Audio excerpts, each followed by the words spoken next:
శ్రీమాత్రి నమః. కొందరు అంటూ ఉంటారు, ఈ దరిద్రం మాత్రం వదలలేదండి అని. అంటే ఏదో ఇబ్బంది అనమాట. ఇంట్లో మనశ్శాంతిగా లేకపోవటం, ఎంత సంపాదించినా ఒక చేత్తో సంపాదిస్తుంటే ఇంకో చేతిలోంచి వెళ్ళిపోతుంటుంది. ఎప్పుడు ఏదో ఒక అనారోగ్య సమస్య, ఏదో ఒక చికాకు ఉంటుంది. మనకి తెలీదు అసలు ఎందుకు వస్తోంది అనేది తెలియదు. దానికి కారణం ఏమై ఉంటుంది అంటే, మనం రోజు పాటించే పద్ధతులే దానికి కారణం అయి ఉంటాయి. చూడ్డానికి అవి చాలా చిన్నవిగా అనిపిస్తాయి, కానీ ఆ చిన్నవే మనకి ఇబ్బందులు తీసుకొచ్చి పెడతాయి. ఇప్పుడు బెలూన్లో గాలి నిండా నింపుతాం, చిన్న కన్నం పెడతాం, ఏమవుతుంది? ఆ బెలూన్లో నుంచి గాలి పోతుందా? పడవ నదిలో వెళ్తున్నప్పుడు ఆ పడవకి చిన్న కన్నం ఉందనుకోండి, ఆ కన్నంలో నుంచి నీళ్ళు వచ్చేస్తాయి, పడవ మునిగిపోతుందా? అలాగే మనం నిత్యం చేసే పనులు చిన్నవగానే అనిపించినా అవి మనకి ఎన్నో ఇబ్బందులను తెచ్చిపెడతాయి. అసలు మామూలుగా పొద్దున్నే లేచిన దగ్గర నుంచి మనం చూస్తే, పొద్దున్నే నిద్ర లేవగానే మనం మంచం మీద నుంచి లేచిన తర్వాత ఆ దుప్పటి మడత పెట్టేయాలి. తర్వాత పిల్లలందరూ లేచిన తర్వాత దుప్పటి ఒకసారి పూర్తిగా తీసి దాన్ని దులిపి అప్పుడు మళ్ళీ దుప్పటి వేయాలి.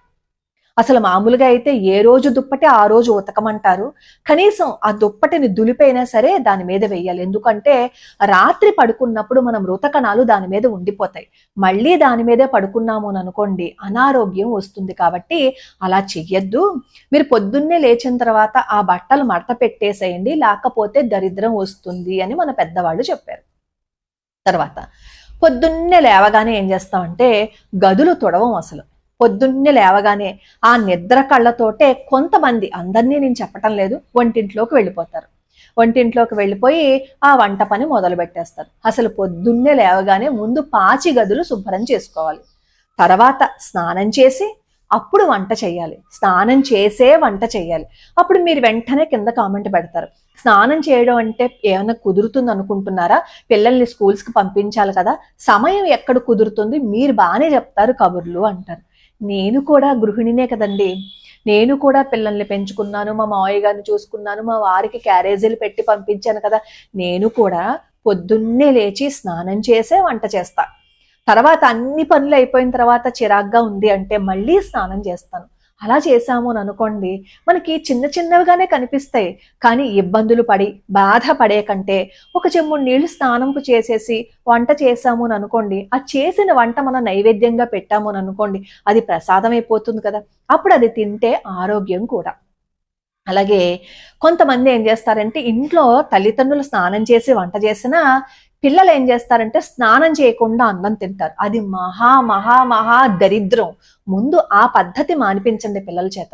మంచం మీద కూర్చుని భోజనం చేయటము, ఎడం చేత్తో కంచం పట్టుకుని భోజనం చేయటము, ఆ ఇంగిలి చేత్తో మళ్ళీ ఆహార పదార్థాలు ముట్టుకుని వేసుకోవటము, అలానే ముందు కంచంలో అన్నం పెట్టుకోవటం, ఇవన్నీ కారణాలే.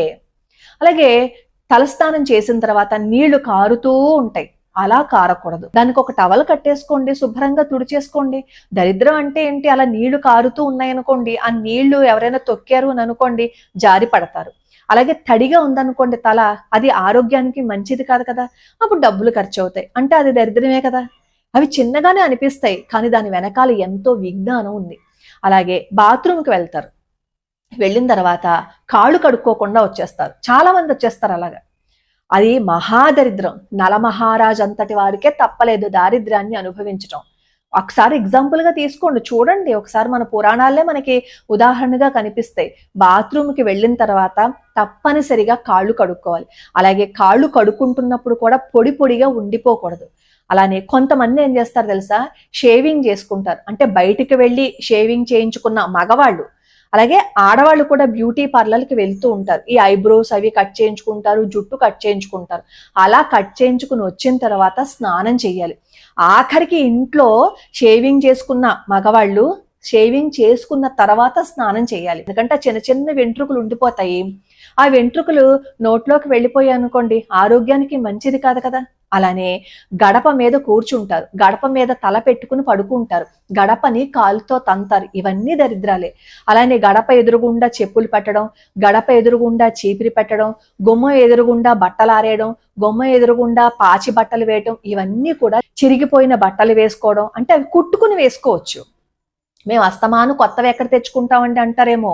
చిరిగిపోతే కుట్టుకుని వేసుకోవచ్చు, కానీ చిరిగిపోయిన బట్టలు మాత్రం పొరపాటున వేసుకోకూడదు. అలానే ట్యాప్లో నీళ్లు కారిపోతూ ఉంటాయి, అలా కారిపోతూ ఉంటే మనం వదిలేస్తాం, కానీ ఆ నీటిని అలా కారుతూ ఉంటే అది కూడా నష్టమే. అలా కారుతూ ఉంటే మన ఇంట్లోంచి డబ్బు వెళ్ళిపోతుంది, లక్ష్మీదేవి వెళ్ళిపోతుంది అని చెప్పి చెప్తారు. అది ఒక నెగిటివ్ ఎనర్జీకి సంకేతం అన్నమాట, అలా నీళ్లు కారిపోవటం. అలానే బూజులు పడుతూ ఉంటాయి, ఆ బూజులు తుడుచుకోకపోయినా, పాచి ఇల్లుని అలాగే వదిలేసిన, కాబట్టి ఆ చిన్న చిన్న మార్పులు చేసుకున్నాము అని అనుకోండి, ఇంట్లో లక్ష్మీదేవి వచ్చి కూర్చుంటుంది. అలాగే నిత్య దీపారాధన చేయాలి. అప్పుడు మీరు వెంటనే అంటారు, నిత్య దీపారాధన అంటే ఎలా కుదురుతుందండి, మేము ఎప్పుడో సోమవారం చేసుకుంటాం, లేదు అంటే శుక్రవారం చేసుకుంటాము అని.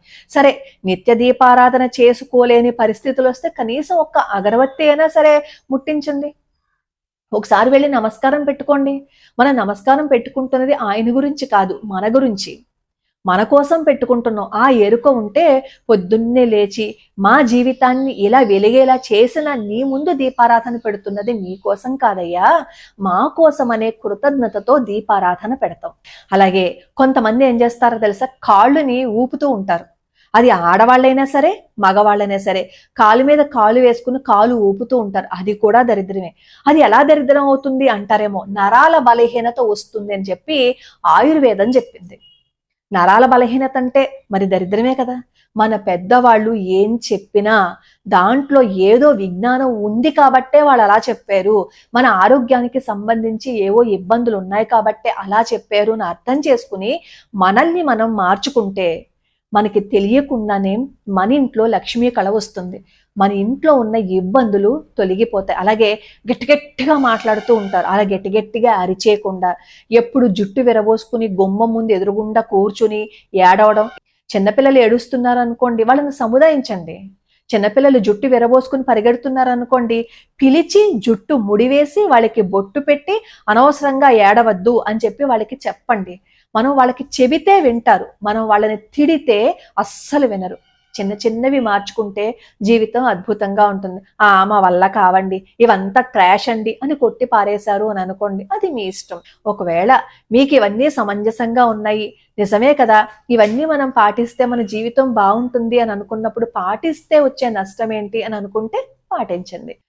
ఇవి విన్న తర్వాత మీకు ఇవి నచ్చితే మేము ఇవి పాటిస్తాము అని చెప్పి కింద కామెంట్ పెట్టారు అని అనుకోండి, ఇంకొక నలుగురికి అది మార్గదర్శకంగా ఉంటుంది. లోకా సమస్తా సుఖినో భవంతు, సర్వే జనా సుఖినో భవంతు.